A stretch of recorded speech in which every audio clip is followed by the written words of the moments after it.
जो सवाल आया उससे बाध्य होकर आज हम लोग औचक निरीक्षण किए और औचक निरीक्षण में आज हम देखें कि हमारे प्रखंड और अंचल के जो वरीय पदाधिकारी हैं, प्रखंड विकास पदाधिकारी और अंचल अधिकारी, ये दोनों नदारत हैं। हम आपको बता दें कि हमारे यहाँ के बीडीओ साहब प्रभार में डंडा है, गढ़वा और डंडा दोनों देखते हैं, लेकिन 2 दिन सप्ताह में बुधवार और शुक्रवार को समय निर्धारित है, लेकिन आज वो भी नहीं रहे। तो आप इससे अंदाज़ा लगा सकते हैं कि घर का गार्जियन ही लापरवाह अगर हो जाए तो उनके बच्चे, उनके नीचे काम करने वाला का क्या हाल होगा। और वही हाल मेरे ब्लॉक का है, न अंचल का कोई काम हो पा रहा है, न ब्लॉक में कोई काम हो रहा है। बाहर बूढ़ी बूढ़ी माता जी लोग बैठी हुई है, बुजुर्ग गार्जियन है, कई किलोमीटर पैदल चल के आ रहे हैं और हताश और परेशान होकर चले जा रहे हैं कि बाबू साहब मिलते नहीं खन बोल के। तो आज हम लोग जो निरीक्षण किए हैं, जो लोग मिले हैं उनको हम लोग हिदायत किए हैं कि सबसे पहले आपको समय पर आना है और निस्वार्थ भाव से जनता का सेवा करना है और जनता के साथ आदर से पेश आना है। अन्यथा आपको यहाँ से बोरिया बिस्तर बांध के जाने में लेट नहीं लगेगा। हम लोग डीसी साहब को लिखेंगे ही, फिर भी अभी हम लोग समझते हैं कि जो लोग रियलाइज करेंगे उनका नौकरी यहाँ बचेगा या ना, अन्यथा नौकरी इनका खतरा में जाने वाला है। ये लापरवाही रहेगी तो कहीं नौकरी करने लायक नहीं बचेंगे। डीसी साहब फिर यहाँ पे निरीक्षण करने आएंगे और जो लापरवाही कर रहे हैं वो पकड़े भी जाएंगे। तो हम लोग जो देखें कि हमारे अंचलाधिकारी हों चाहे बीडीओ हों, हमारे आवास विभाग में कोई नहीं है, मनरेगा में एक ऑपरेटर मिले, उनका अलग एटीट्यूड है। तो तमाम जो विभाग है प्रखंड और अंचल के नीचे, वो तमाम लोग बेपरवाह है, कोई उनको पूछने वाला नहीं है, कोई कहने वाला नहीं है। इस पे अंकुश लगेगा मुझे लगता है, और नहीं लगेगा तो इस पर हम लोग कानूनी कार्रवाई करेंगे और जनता के साथ में अगर सुधार नहीं हुआ तो ब्लॉक का ताला भी लगाने का काम करेंगे, तब जाके जिला प्रशासन का नींद भी खुलेगा। इसके बीच बीच में हम लोग एसडीओ साहब को, डीडीसी साहब को, डीसी साहब को भी अवगत कराते रहें। इस बार हम लोग सामूहिक तौर पे तमाम पंचायत के प्रतिनिधि जो हैं डीसी साहब को इस मामले का जानकारी देने का काम करेंगे और एक आग्रह करेंगे आपके चैनल के माध्यम से, और डीसी साहब को भी हम लोग लिखित में देंगे कि जो पदाधिकारी यहाँ 2 साल से अधिक समय रह गए हैं, जिनका पैठ बन गया है, हर वार्ड में उनका दलाल सेट हो गया है, वैसे लोगों को यहाँ से पोस्टिंग ट्रांसफ़र किया जाए और नए लोगों को पोस्टिंग किया जाए ताकि पब्लिक का कुछ काम हो। दूसरा ये है कि अगर इस पे भी अगर कार्रवाई नहीं होगी डीसी साहब का आवेदन देने के बाद भी, तो हम लोग धरने पे बैठेंगे, आमरण अनशन करेंगे, लेकिन जनता का काम को बाधित नहीं होने देंगे। इसके लिए हम लोग दृढ़ संकल्पित हैं। बहुत बहुत धन्यवाद। जो आप जांच किए, देख रेख किए, ये क्या आगे से भी ऐसा होगा या फिर आप लोग का क्या रणनीति है, किस टाइप से ब्लॉक का निरीक्षण किया जाएगा? उन्हें जरूर होगा। हम लोग तो सोच रहे थे कि भाई वो लोग भी इस ब्लॉक से ही अपना घर परिवार को चला रहे हैं, यहाँ से वेतन उठा रहे हैं, तो काम करेंगे, जिम्मेवारी लेंगे।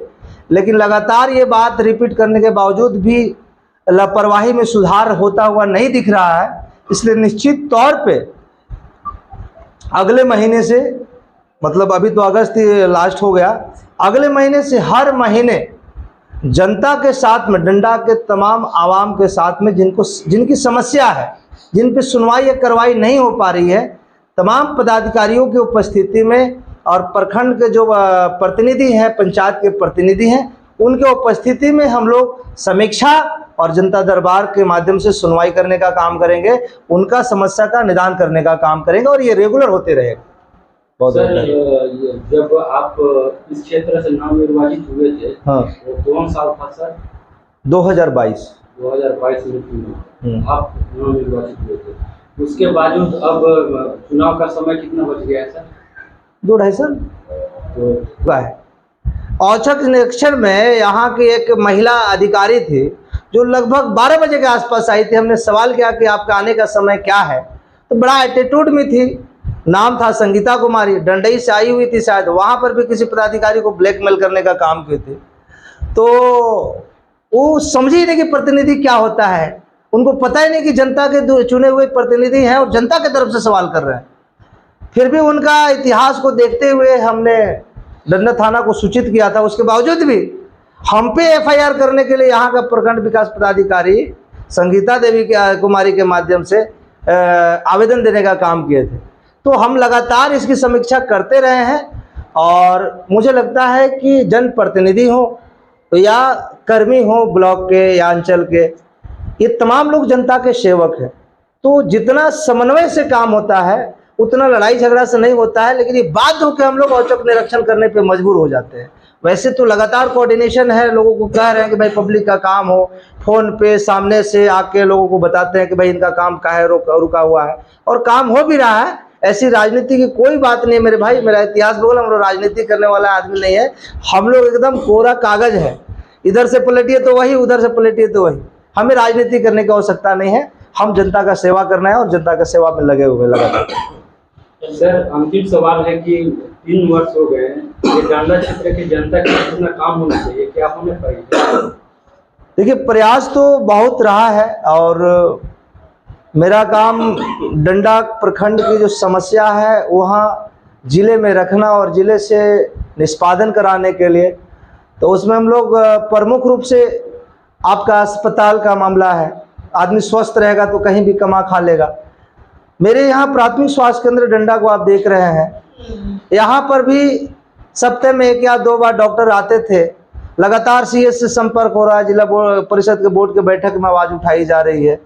अब जिले का जो जिला चिकित्सा पदाधिकारी है वो हाथ खड़ा कर दे कि सर हमारे पास डॉक्टर नहीं है, सरकार नियुक्ति नहीं कर रही है, तो हम क्या कर सकते हैं? हमको 189 डॉक्टर चाहिए पूरे जिले भर के अंदर।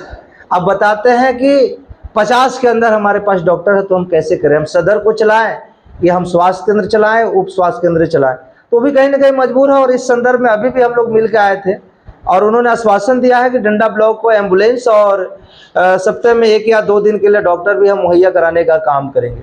दूसरा मैटर, हमारे यहाँ के बच्चियों के लिए, छात्राओं के लिए जो कस्तूरबा गांधी विद्यालय है, वो भी एक अहम मुद्दा हमारे लिए रहा है और यहाँ के जो भी जनप्रतिनिधि हैं समय समय पे इससे अवगत कराते रहे जिला प्रशासन को।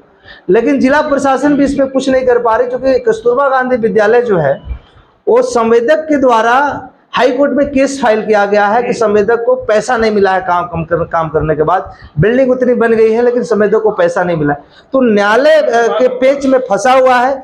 सरकार तक हम लोग आवाज़ पहुंचाने का प्रयास करें, उनके चैनल के माध्यम से भी जिला प्रशासन को और सरकार को भी हम ध्यान आकृष्ट कराना चाहेंगे कि जो अहम मुद्दे हैं, जो मेरे यहाँ के छात्राओं का भविष्य अंधकार में है, कोई डाल्टनगंज, कोई लातेहार, कोई गढ़वा, कोई यहाँ वहाँ हमारे बच्चियाँ जाके पढ़ रही हैं जहाँ पे एडमिशन लेना बहुत मुश्किल हो रहा है, तो यहाँ पे कस्तूरबा गांधी को जल्द से जल्द चालू किया जाए ताकि यहाँ के बच्चे के भविष्य को सुरक्षित किया जा सके। तो हम लोग लगातार प्रयास में है सर। बहुत बहुत धन्यवाद सर। आप ब्लॉक के भ्रमण किए, सारे स्टाफ का सारा चीज चेक किए, इसमें आपका क्या कहना है, क्या आपको देखने और सुनने को मिला, इस चीज को बताइए।